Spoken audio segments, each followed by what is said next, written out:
Hi guys, welcome back to another video. Today's gonna be a bit different. We're gonna be reacting to a video called "How a Teenager Constructed a Nuclear Reactor." I think it's by Misplaced Documentaries or something. So let's just get into it. You call the Nuclear Regulatory Commission and straight up ask them how to enrich uranium in your garage. Sounds like a scene from a bad comedy. But for 17-year-old David Hahn, it was just another Tuesday. Damn. And the scariest part isn't that he did it. It's that they started helping him. To understand just how deep this rabbit hole went, we have to go back to the very beginning. Michigan, the 90s. David Hahn isn't just a smart kid, he's obsessed. In his shed, he was nurturing a dream to build the impossible, a nuclear breeder reactor. Damn, I probably wouldn't do the same if I was him though. Why is that glitching? It's like, this is glitching. A device that creates its own fuel. But there was one small problem. He had nothing. Zero knowledge, zero money, zero materials. All the protocols, Damn, that's nice all the animating. laws were created so that an ordinary person off the street could never, ever even get close to this subject. This is the most protected information in the world. Attention all, go to Artlist and start generating cinematic videos now with VO3. But David Hahn understood one simple thing about any system. It defends itself against those who play by the obvious rules. Bro's hands look so crippled, bro. Terrorists, spies, thieves. And it's completely defenseless against someone who pretends to be one of its own. So, he doesn't try to break anything. He picks up the phone, and he creates a new identity, a personality that is essentially a key to every door. That is kind of genius though, to be honest. Professor Hahn, a simple high school physics teacher who is just curious for a school project. He starts making calls, agency after agency, commission after commission. He never asks, how do I build a reactor? That would be stupid. He's a hacker. He makes hundreds of small, innocent inquiries. Hello, Professor Hahn calling. Could you tell me which isotopes are best to use as a neutron source? And what's the initial velocity needed for a reaction with thorium-232? Every call is a tiny piece of information, and the scientists on I'm surprised bro would even knows what like TH-232 means. I don't. the other end of the line, they're thrilled. Finally, someone is interested in their work. They happily tell him everything. They draw diagrams for him and mail them to his house. He was playing their ego. And for now, he was winning. Information is good, but information doesn't explode. David had knowledge that could land him in prison if anyone found out. Now he needed the parts. And this was a completely different game. It's one thing to fool a trusting scientist over the phone. That uranium looks like a jelly bean, bro. It looks tasty, to be honest. It's another entirely to hold real, physical, radioactive material in your hands. Theory was over. The alchemy in the shed had begun. His next target, every radioactive element he needed, hidden in plain sight in ordinary household goods. This was the greatest scavenger hunt in history. First on the list, americium. Okay, I thought that was the intro for a second. 241. This is the initiator, the spark that was meant to start the whole mechanism. An alpha particle source for his If that wasn't made in America, I don't know who created it, bro. future neutron gun. Where to get it? The answer was in every home, in every office, in smoke detectors.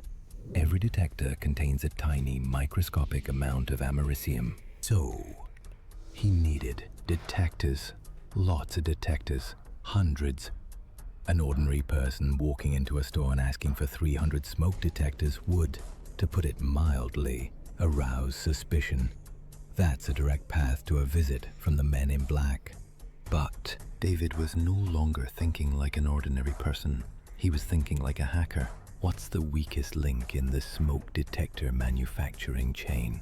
The desire for a good reputation and corporate responsibility. So, he becomes Professor Han again. He writes official letters on fabricated school letterhead. He calls companies and tells them a sob story about his educational project to improve safety. He doesn't ask for new... Mate, asking for radioactive elements is not asking for safety at that point. Detectors know. He asks for their broken or outdated models, for a symbolic prize, for science, for the children. And the system designed to help education swallowed the bait. Boxes with hundreds of detectors started arriving by mail. That is genius. Actual genius. For $1 a piece. He sat in his shed, and, like a gnome, he extracted radioactive gold from them. The first element was his. Radium-226. His first...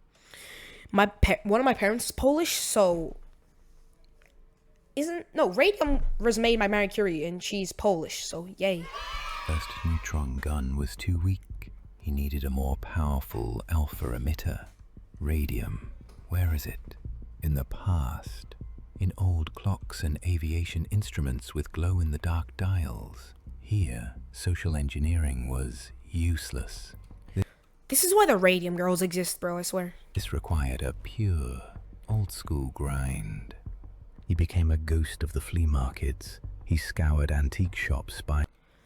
This guy sounds like he's like the kind of like scary dude from like horror movies or something. Like that. Hello. Like ominous, you know? Up old unwanted clocks for pennies. At home, he would scrape off the tiny particles of radioactive... Scrape off. Paint from the hands, day after day, clock after clock. Rebuild them and sell it for like a crap ton of money. It's not that hard. This was dirty, dangerous work. He collected a powder so radioactive that his Geiger counter went off the charts. This was the quintessence of his obsession. The second element had arrived. But these were all just instruments. Now he needed the fuel, thorium-232. This is the heart of his breeder reactor, the material he planned to irradiate with neutrons to turn it into fissionable uranium-233 nuclear fuel. It's impossible to buy. So, where to find it? The answer was, again, shockingly simple. In ordinary camping gas lanterns, the mantles which... When he said ordinary gas lanterns, he sounded like an AI kind for a second. Glow to give light were coated with thorium oxide. They were cheap, and they were sold everywhere. He bought thousands of these mantles, and in his shed, he created a literal hell. He took a blowtorch and burned them down to ash. He collected this ash into a single grey mass. This was no longer an ordinary household item. This was concentrated, purified thorium. The radiation level was thousands of times higher than natural background. This was no longer a joke. He had obtained the fuel for his dream. And now, the most audacious trick. Having something like that as a, dream is crazy. Oh, ad incoming.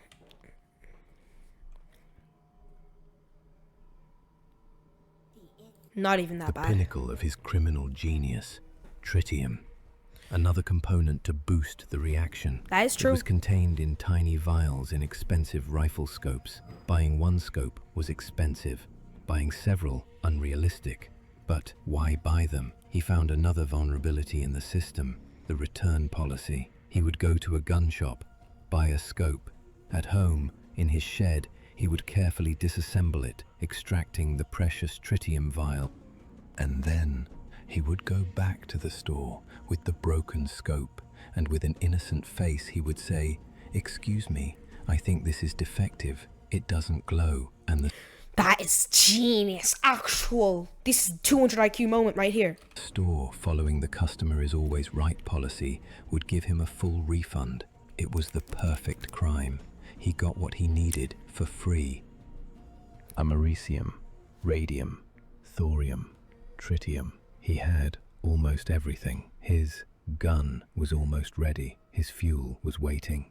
Imagine using this as the actual gun. That'd be kind of overpowered. But there was one last ingredient he was missing. One element that could increase the power of his neutron gun by several times over. Turn the toy into a real danger.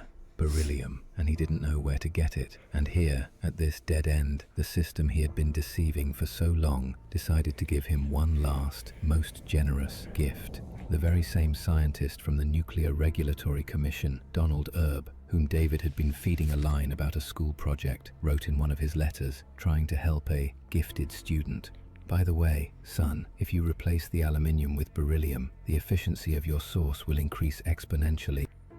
With this last ironic hint from the government, David had everything. A brilliant yet utterly insane plan came together in his mind. That is true, it is insane. He obtained beryllium, likely stolen from his school lab. It was the final element, so his reactor was assembled, not a futuristic machine, but a crude lead block, stuffed with foil-wrapped balls of thorium and radium, activated by americium and beryllium. This simple shoebox-sized container began emitting death, but radiation doesn't sit obediently in a shed. It spread. Invisible waves permeated through the wood, through his house walls, across the street, to his neighbors. David's Geiger counter wasn't just clicking anymore. It maxed out. He comprehended the scale of the disaster. He had built an uncontrollable, slow-acting weapon, differing from a bomb only by the absence of a loud explosion. This was an incomprehensible nightmare. So, he needed to get rid of it, not assemble, but hide. He threw radioactive elements into the trash, hid them under his bed, and the most active parts, the lead block with the core, he put in the trunk of his old Pontiac. He thought he'd just disappear into the darkness, but he was pulled over by a police car. A routine check. Night, the officer approaches, peeks into the trunk, and asks, You don't consent to this. "What the hell is that?" David, gripped by terror, utters a single word: radioactive. This scene triggers a chain reaction from a single patrol officer. It escalates to the FBI, to the Nuclear Regulatory Commission. Entire teams of hazmat specialists descended upon the quiet suburban street. So, his shed was declared a Superfund site, a label for the most toxic location Damn! in the US. Everything David had meticulously collected for months was sealed into 39 drums of radioactive waste and buried forever in the Utah desert. The cost, $60,000 in 1994. His genius project, built for almost nothing, cost the government a fortune just to clean up after him. Paradoxically, David was not incarcerated. There was no law for what he had done, but he did not escape the true punishment. The fame of the radioactive Boy Scout became a relentless curse. For years, he battled depression and paranoia. His family crumbled. His mother couldn't bear the weight of it all. His desperate attempts to escape into military service, even to a nuclear R.I.P. though. She didn't even deserve all that. aircraft carrier, were futile. He, the supposed nuclear genius, was barred from ever approaching a reactor. His own creation sealed his fate. Years later, in 2007, his story came full circle when he was arrested again, this time for stealing smoke detectors on his mugshot. The world saw not just his face, but the price of his obsession. Sores and lesions marred his skin, tangible proof of the invisible, slow death that had been consuming his body for years. Radiation always wins, silently taking its toll. At 39, David Hahn died of an accidental overdose of alcohol and fentanyl. That's what the reports state. He was not a criminal, nor insane, simply an obsessed child who sought a scientific miracle, but found only loneliness, disease, and a too early, impossibly unfair reckoning for his own dreams. Damn. Yo, thank you guys for watching the video. Please like and subscribe. Yeah, read the sign that says there, like, yeah. See ya.